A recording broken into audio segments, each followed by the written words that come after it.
미국 최고 명문대 하버드 강의실에 숨막히는 긴장감이 감돌았습니다. 러시아 유학생이 갑자기 일어서며 도전적인 목소리로 외쳤어요. 교수님, 한국은 지금 대통령도 없는 나라입니다.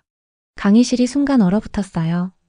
옥스포드 대학의 그 유명한 교수가 진행하는 특별 강연에서 러시아 출신 학생이 돌발적인 질문을 던진 것입니다. 정치는 엉망인데 그런 나라가 어떻게 세계를 이끈다는 겁니까? 불가능합니다. 학생들 사이에 동조하는 웃음이 퍼졌어요. 그러나 알렉산더 스털링 교수의 표정은 평온했습니다. 오히려 미소까지 지었어요.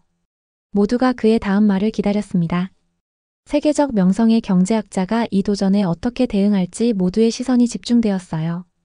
그날 옥스포드 강의실에서 벌어진 이 작은 충돌이 어떻게 300명의 학생들에게 충격적인 깨달음을 주었는지, 그리고 이 한 번의 강의가 엘리트 학생들의 세계관을 완전히 바꿔놓았는지 지금부터 그 이야기를 시작합니다. 저는 옥스포드 대학교의 그 웅장한 강의실에서 알렉산더 스털링 교수님이 들어오는 모습을 지켜봤어요. 교수님의 걸음걸이는 자신감이 넘쳤고 자세는 꼿꼿했습니다. 멋진 노트북을 팔에 끼고 있었죠. 유명한 경제학 교수님은 실제 데이터와 흥미로운 이야기를 결합해서 복잡한 개념을 쉽게 이해할 수 있게 해주시는 것으로 알려져 있었어요. 오늘은 특별한 날이었습니다. 전 세계에서 온 약 300명의 학생들이 모든 좌석을 가득 채웠어요. 자리에 앉으면서 적어도 5가지 다른 언어가 들리는 것 같았습니다. 강의가 시작되기를 기다리는 동안 공기는 흥분으로 가득 차 있었어요. 스털링 교수님은 앞에 서서 완벽하게 다림질된 회색 정장을 입고 빛을 반사하는 은퇴 안경을 쓰고 계셨습니다. 프레젠테이션을 준비하면서 우리에게 따뜻한 미소를 지으셨어요. 그의 뒤에 있는 큰 화면이 밝게 빛났습니다. 오늘 교수님은 방 구석구석까지 도달하는 명확한 목소리로 시작하셨어요. 우리는 모든 어려움에도 불구하고 국가들이 어떻게 스스로를 변화시키는지 알아볼 것입니다. 계속하려던 찰나 3번째 줄에서 검은 머리에 키 큰 학생이 일어났습니다. 저는 그가 교수님들에게 도전하기로 유명한 러시아 출신 대학원생 드미트리 이바노프임을 알아봤어요. 스털링 교수님, 드미트리는 지난 러시아 억양과 약간 조롱하는 어조로 외쳤습니다. 지금 한국은 정치적 공백 상태가 아닌가요? 정부는 지도자 없이 무너진 것 같은데요. 왜 그런 나라에 초점을 맞추시는 겁니까? 강의실이 긴장감으로 가득 찼어요. 주변을 둘러보니 많은 학생들이 드미트리의 질문에 동의하며 고개를 끄덕이고 있었습니다. 대부분의 사람들이 한국에 대해 부정적인 견해를 공유하는 것 같았어요. 스털링 교수님은 화가 난 것처럼 보이지 않았습니다. 오히려 나무 연단에 리모컨을 조심스럽게 내려놓으면서 작은 미소가 그의 얼굴에 나타났어요. 만약 그것이 당신이 한국에 대해 알고 있는 전부라면 그는 차분하지만 목소리에 날이 선 채로 대답했습니다. 이것을 어떻게 설명하시겠습니까? 한국이 우리의 미래를 형성하고 있는 분야에서 강력한 위치를 차지하고 있는 것을요? 강의실에 완전한 침묵이 내려앉았어요. 사람들이 숨을 참는 소리가 거의 들릴 정도였습니다. 교수님은 무엇을 밝히려는 걸까요? 리모컨을 클릭하자 큰 화면에 2024 글로벌 전기차 배터리 시장 순위라는 제목의 차트가 표시되었습니다. 4개의 회사 이름이 순서대로 나타났어요. 1. 코리아 셀 다이내믹스 한국 2. 점원 에너지테크 독일 3. 벵가드 배터리 시스템즈 한국 4. 노바에너지 이노베이션즈 한국 놀란 속삭임이 방 안에 퍼졌습니다. 상위 4개 회사 중 3곳이 한국 기업이었어요. 저는 그걸 예상하지 못했습니다. 곱슬거리는 검은 머리를 가진 학생이 자리에서 벌떡 일어났어요. 유럽과 미국 외의 국가들에 대해 자주 의구심을 표현하는 브라질 출신의 카를로스 다 실바였습니다. 교수님, 카를로스가 큰 소리로 말했습니다. 저는 독일 에너지테크가 배터리 기술의 세계 선두주자라고 주장하는 기사를 읽었어요. 이 순위가 맞을 리 없습니다. 스털링 교수님의 눈이 흥분으로 빛났어요. 그는 연단에서 벗어나 우리에게 더 가까이 다가왔습니다. 에너지테크는 독일의 큰 시장 덕분에 순수한 숫자에서는 선두일 수 있어요. 그는 더욱 열정적인 목소리로 설명했습니다. 하지만 차세대 기술에 대해 이야기할 때 더 작고 가볍고 더 오래 지속되는 배터리, 한국 기업들은 혁신면에서 수십 년 앞서. 이것은 양이 아닙니다. 질과 창의적 사고에 관한 것이죠. 저는 그가 화면을 향해 팔을 휘두르는 것을 지켜봤어요. 그의 열정이 파도처럼 방 안에 퍼져나갔습니다. 의심했던 사람들조차도 이제는 주의 깊게 듣고 있었어요. 가장 흥미로운 부분은 스털링 교수님은 계속해서 말했습니다. 캐나다, 이탈리아, 스웨덴의 주요 기업들이 모두 한국 엔지니어들과 협력한다는 것입니다. 그들은 진정한 전문 지식이 어디에 있는지 알고 있죠. 저는 스털링 교수님이 다시 리모컨을 탭하는 것을 지켜봤어요. 배터리 회사 순위가 사라지고 화면이 바뀌어 반짝이는 파란색 물을 보여주었습니다. 배터리 논의에서 나온 흥분이 여전히 강의실 안에 맴돌고 있었죠. 이제 스털링 교수님은 우리 모두가 앞으로 몸을 기울여 들을 수 있도록 목소리를 낮추시며 말씀하셨어요. 더 기본적인 것, 물에 대해 생각해 봅시다. 그는 강의실 앞쪽을 천천히 걸으며 여러 학생들과 눈을 마주쳤습니다. 교수님은 물이 생명의 가장 필수적인 자원이라고 하시면서 수돗물이 단순히 마시기에 안전한 것을 넘어 국가적 자부심의 원천이 되는 나라를 상상해 보라고 하셨어요. 그의 뒤에 있는 화면이 바뀌어 한국 도시의 빛나는 수처리 시설을 보여주었습니다. 저는 거대한 여과 탱크, 컴퓨터가 가득한 제어실, 그리고 제 눈길을 끄는 것, 작은 카메라가 부착된 수도관을 볼 수 있었어요.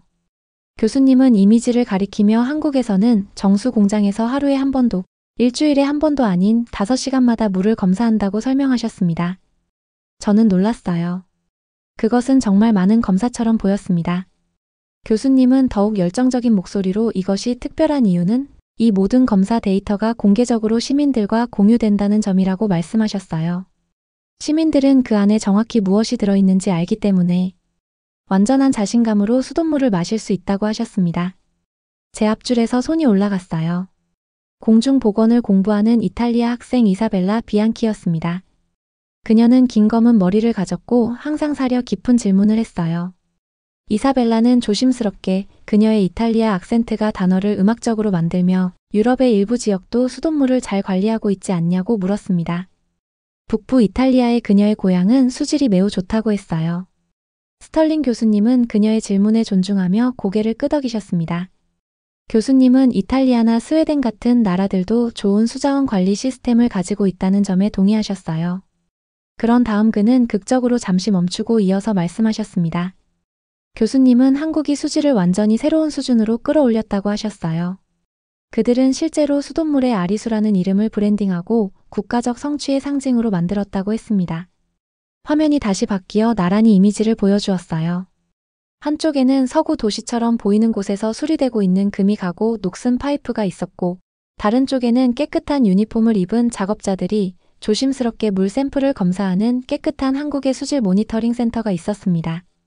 스털링 교수님은 토론토나 로마 같은 많은 서구 도시들이 노후화되고 악화되는 인프라 때문에 여전히 오염 문제로 고군분투하고 있다고 설명하셨어요. 반면에 한국은 투명성의 놀라운 시스템을 만들었다고 하셨습니다. 그는 스마트폰을 꺼내 우리 모두가 볼 수 있도록 들어 올렸어요. 교수님은 한국 시민들이 그들의 정확한 동네에 대한 실시간 수질 데이터를 보여주는 앱을 다운로드할 수 있다고 말씀하셨습니다. 모든 사람이 언제든지 자신의 수돗물에 무엇이 들어있는지 직접 휴대폰으로 확인할 수 있다고 하셨어요. 저는 강의실을 둘러보았습니다. 이전에 지루해 보이거나 회의적이었던 학생들이 이제는 똑바로 앉아 그들의 눈이 교수님과 화면에 고정되어 있었어요. 스털링 교수님은 목소리를 진지하게 하시며 이 투명성이 현대 국가의 기초라고 말씀하셨습니다. 그것은 정부와 국민 사이의 신뢰를 구축한다고 하셨어요. 시민들이 그들의 식수처럼 기본적인 것의 품질을 확인할 수 있을 때 그들은 다른 공공 서비스에 대한 자신감도 발전시킨다고 하셨습니다. 화면의 이미지가 바뀌어 일반 한국 사람들이 부엌 수도꼭지에서 직접 물병을 채우고 망설임 없이 마시는 모습을 보여주었어요. 저는 이전에 수돗물에 대해 많이 생각해 본 적이 없었지만 이제 그것이 얼마나 중요한지 깨달았습니다. 저는 스털링 교수님이 다시 리모컨을 클릭하는 것을 지켜봤어요. 물 이미지가 사라지고 그 자리에 제 손톱보다 크지 않은 작은 정사각형 칩의 클로즈업 사진이 나타났습니다. 교수님은 머리 옆을 가리키며 이제 디지털 브레인에 대해 이야기하자고 하셨어요. 이 반도체는 단순한 작은 컴퓨터 부품이 아니라 우리 기술의 모든 메모리와 같다고 말씀하셨습니다. 화면이 바뀌어 2024 글로벌 반도체 메모리 시장이라는 제목의 다채로운 차트를 보여주었어요. 저는 더 잘 보기 위해 눈을 가늘게 떴습니다. 많은 회사가 나열되어 있었지만 한국 기업들이 각 카테고리의 상단에 뚜렷하게 눈에 띄었어요. 교수님은 차트 선두를 이끄는 한국 기업인 비비드mem 테크놀로지와 퀀텀 코어 시스템즈를 가리키며 소리내어 읽으셨습니다. 그들이 단순히 부품을 만드는 것이 아니라 미래를 창조하고 있다고 말씀하셨어요. 강의실 옆에서 조용한 목소리가 들렸습니다. 수업 시간에 거의 말을 하지 않는 스웨덴 학생 라스 스벤슨이었어요. 그는 안경을 올리면서 금발이 이마 위로 떨어졌습니다. 라스는 부드럽게 대만의 TSMC가 실제로 반도체에서 가장 강하다고 들었는데 그것이 잘못된 것인지 물었어요. 교수님은 미소 지으며 고개를 끄덕이셨습니다. 교수님은 라스의 훌륭한 관찰력을 칭찬하시며 TSMC가 컴퓨터의 사고 부분인 시스템 반도체에서 선두를 이끈다는 점에서 그가 절대적으로 옳다고 말씀하셨어요. 그는 두 손가락을 들어 올리셨습니다. 교수님은 기억 없는 뇌는 단지 빈 껍데기일 뿐이라며 한국 기업들이 30년 연속으로 메모리 반도체 분야에서 1위를 차지해왔다고 말씀하셨어요. 화면이 바뀌어 2021년 글로벌 칩 부족에 관한 뉴스 헤드라인을 보여주었습니다. 교수님은 3년 전 세계가 칩이 부족했을 때 캐나다와 독일 같은 국가들이 엄청나게 고통받았지만 한국 기업들은 우리의 디지털 세계를 움직이는 메모리 칩을 계속 생산했다고 설명하셨어요. 저는 이제 많은 학생들이 필기를 하고 있는 것을 알아챘어요. 심지어 이전에 한국에 대해 매우 비판적이었던 드미트리도 자신의 노트북에 빠르게 필기하고 있었습니다. 교수님이 다시 클릭하자 화면에 병원 장면이 나타났어요. 한 젊은 여성이 전화를 보면서 배를 움켜쥐고 고통스러워하고 있었습니다. 스털링 교수님은 고통스러운 표정을 흉내내며 갑작스러운 심한 복통이 찾아오는 상황을 상상해보라고 하셨어요. 영국이나 이탈리아 같은 국가에서는 의사를 만나기 위해 며칠을 기다릴 수도 있고 그 후에 수천 달러의 청구서를 받을 수도 있다고 말씀하셨습니다. 그가 다시 클릭했어요. 이제 화면은 환자들이 즉시 도움을 받고 있는 작고 깨끗한 클리닉을 보여주었습니다. 교수님은 목소리를 밝게 하시며 한국에서는 동네 병원에 걸어 들어가 몇 달러만으로 치료를 받을 수 있다고 말씀하셨어요. 심지어 대형 병원들도 다른 곳에서 지불하는 금액의 일부만으로 치료를 제공한다고 하셨습니다. 앞줄 근처에 앉아있는 스페인 학생 소피아 모랄레스가 손을 들었어요. 그녀가 말할 때 컬리 블랙 헤어가 통통 튀었습니다. 소피아는 유럽 국가들도 좋은 공공의료 시스템을 가지고 있지 않냐고 물었어요. 스페인에서는 의료 시스템에 자부심을 가지고 있다고 했습니다. 교수님은 존중하며 고개를 끄덕이셨어요. 교수님은 스페인이 여러 면에서 우수한 의료 서비스를 제공하지만 많은 유럽 시스템들이 한 가지 주요 문제, 바로 대기 시간으로 어려움을 겪고 있다고 말씀하셨습니다. 그는 비교 차트가 있는 슬라이드를 보여주셨어요. 영국 국가 건강 서비스의 일부 수술은 1년 이상의 대기 시간이 있지만 한국에서는 시스템이 신속한 대응을 위해 구축되어 있어서 당일 검사와 빠른 결과가 예외가 아닌 정상이라고 설명하셨습니다. 화면이 바뀌어 모바일 앱을 사용하는 한국 환자들을 보여주었어요. 교수님은 또한 한국의 건강보험은 소득에 따라 자동으로 비용을 조정하기 때문에 아무도 소외되지 않는다고 덧붙이셨습니다. 이것은 정말 놀라운 개념이었어요. 제가 알고 있는 대부분의 의료 시스템에서는 소득에 상관없이 동일한 비용을 지불하거나 아니면 복잡한 보조금 신청 과정을 거쳐야 했습니다. 하지만 한국의 시스템은 이런 과정을 자동화했다니 정말 효율적으로 보였어요. 스털링 교수님의 프레젠테이션이 다시 바뀌었어요. 이번에는 화면이 다양한 파란색 음영으로 색칠된 세계 지도로 가득 찼습니다. 한국이 가장 짙은 파란색으로 두드러졌어요. 교수님은 이미지를 가로질러 손을 휘두르며 오늘날 연결된 세계에서 인터넷 속도가 모든 것이라고 말씀하셨습니다.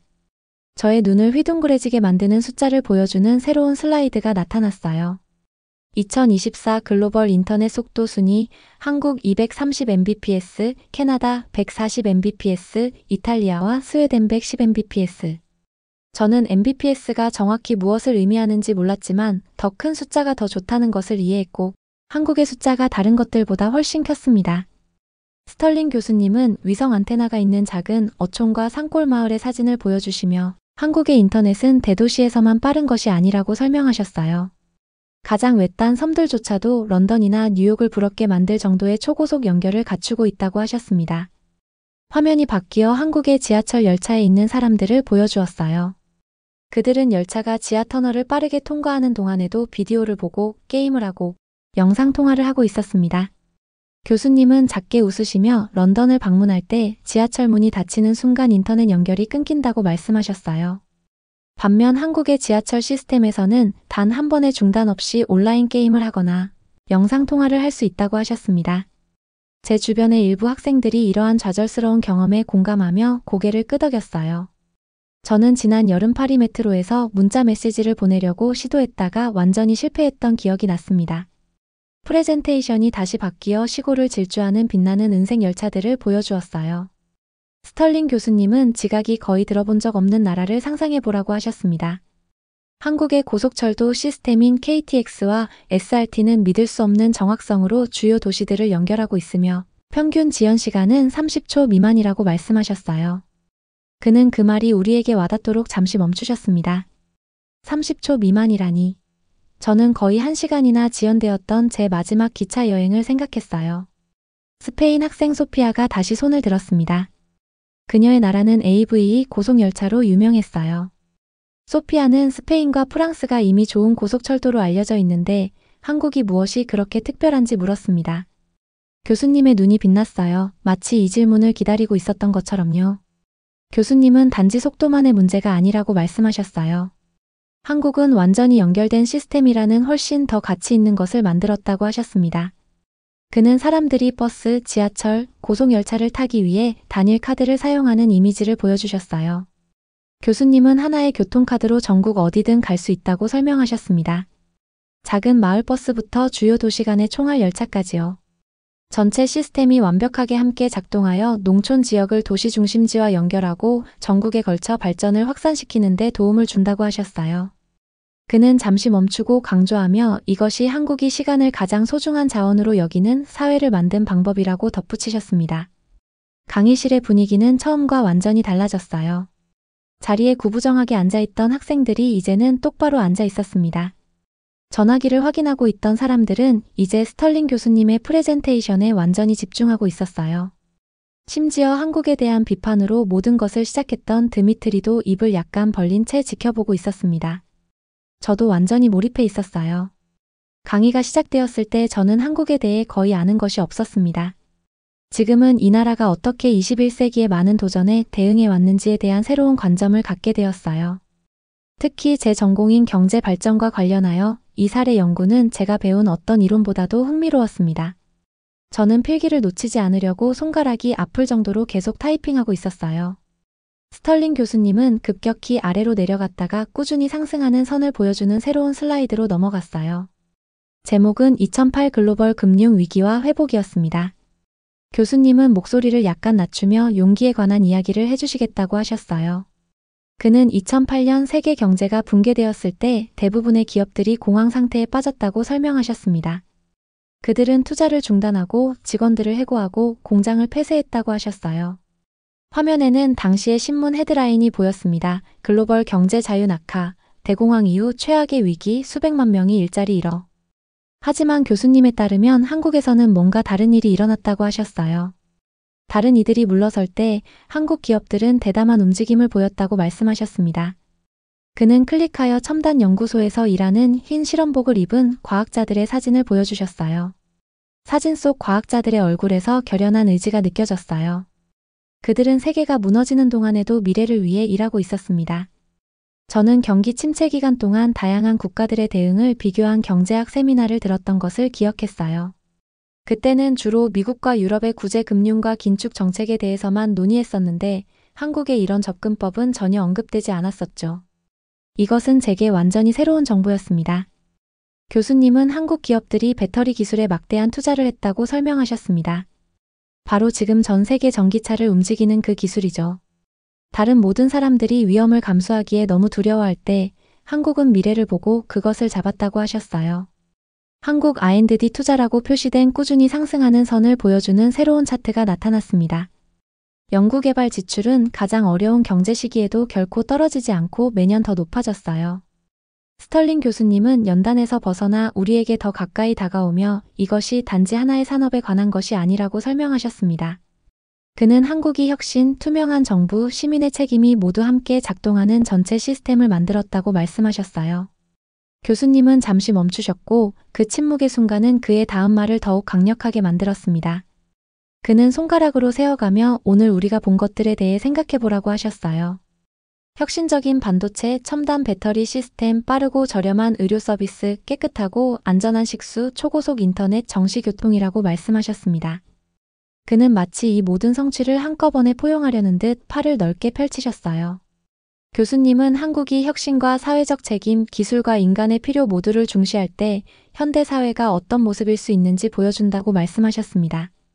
화면이 바뀌어 서울의 거리를 보여주었어요.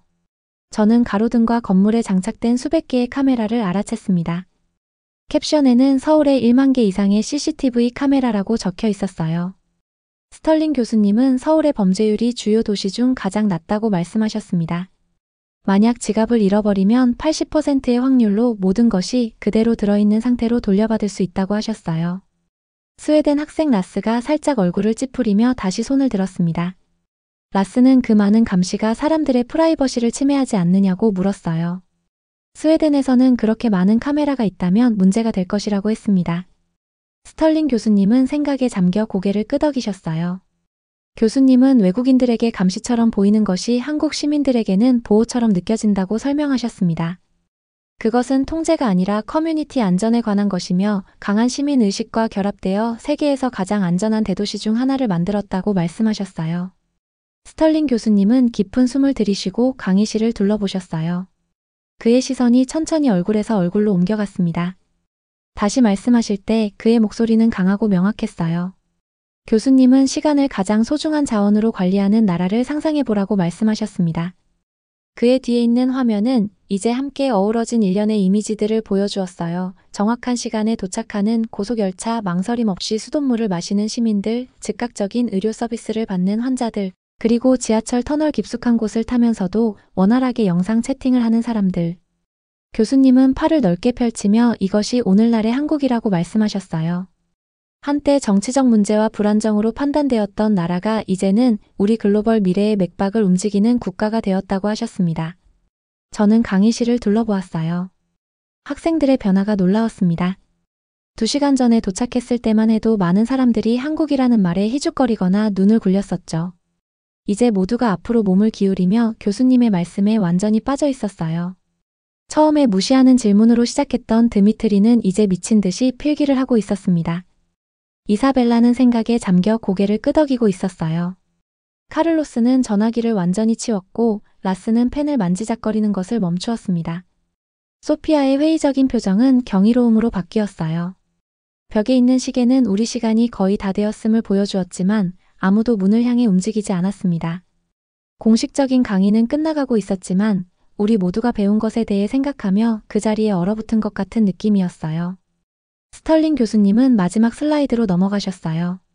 그것은 세련된 건물들, 녹색 공원들, 깨끗한 거리로 가득한 현대적인 도시 스카이라인 위로 떠오르는 일출을 보여주었습니다. 교수님은 부드럽게 한국의 이야기는 변화에 관한 것이라고 말씀하셨어요. 그것은 도전을 바라보고 기회를 보는 것에 관한 것이며 기술적 발전과 인간의 필요 사이의 균형을 맞추는 것에 관한 것이라고 하셨습니다. 가장 중요한 것은 오늘의 한계가 내일의 현실이 되어야 한다는 것을 결코 받아들이지 않는 것에 관한 것이라고 말씀하셨어요. 종을 알리는 벨이 울렸고 강의 시간의 끝을 알렸습니다. 보통은 이것이 학생들이 짐을 싸고 다음 수업으로 서둘러가는 즉각적인 움직임을 유발하곤 했어요. 하지만 오늘은 아무도 움직이지 않았습니다. 강의실은 몇 초 동안 완전히 조용했어요. 그러다가 갑자기 누군가 박수를 치기 시작했습니다. 아마 드미트리였던 것 같아요. 다른 사람들도 빠르게 동참했죠. 순식간에 전체 강의실이 우렁찬 박수갈채로 터져나왔습니다. 저도 열정적으로 박수를 쳤어요. 이런 반응은 학술적인 환경에서는 흔치 않은 일이었습니다. 보통 강의가 끝나면 공손한 박수 정도가 이어지는 것이 전부였죠. 하지만 이번은 달랐어요. 그것은 단순한 예의가 아니라 진정한 감사와 감동의 표현이었습니다. 저는 주변을 둘러보며 다른 학생들의 얼굴에서도 같은 감정을 볼 수 있었어요. 우리는 모두 무언가 특별한 것을 경험했다는 것을 알고 있었습니다. 저도 동참하여 손이 아플 때까지 박수를 쳤어요. 한국의 이야기에 관한 무언가가 우리 모두의 마음을 깊이 감동시켰습니다. 아마도 어떤 나라도 과거에 얽매이지 않는다는 것을 상기시켜 주었기 때문일 수도 있고 혁신과 사회적 책임을 결합하면 정말로 특별한 것을 만들 수 있다는 것을 보았기 때문일 수도 있어요. 우리가 마침내 물건을 모으고 천천히 강의실을 빠져나갈 때 저의 주변에서는 대화가 윙윙거렸습니다. 낯선 사람으로 강의실에 들어왔던 사람들이 이제는 들었던 것에 대해 흥분하며 토론하고 어떤 한국의 혁신이 가장 인상적이었는지 논쟁하며 자신들의 나라가 한국의 사례에서 배울 수 있을지 큰 소리로 궁금해하고 있었어요. 저는 그날 완전히 새로운 관점을 가지고 강의실을 떠났습니다. 한국은 더 이상 지도 위에 또 다른 나라가 아니었어요. 그것은 현대 국가가 될 수 있는 모델이었습니다. 오늘의 영상은 여기까지입니다. 오늘의 사연 재밌게 보셨다면 좋아요와 구독 꼭 부탁드릴게요. 다음에도 여러분의 마음을 울릴 수 있는 진솔한 이야기로 찾아뵙겠습니다.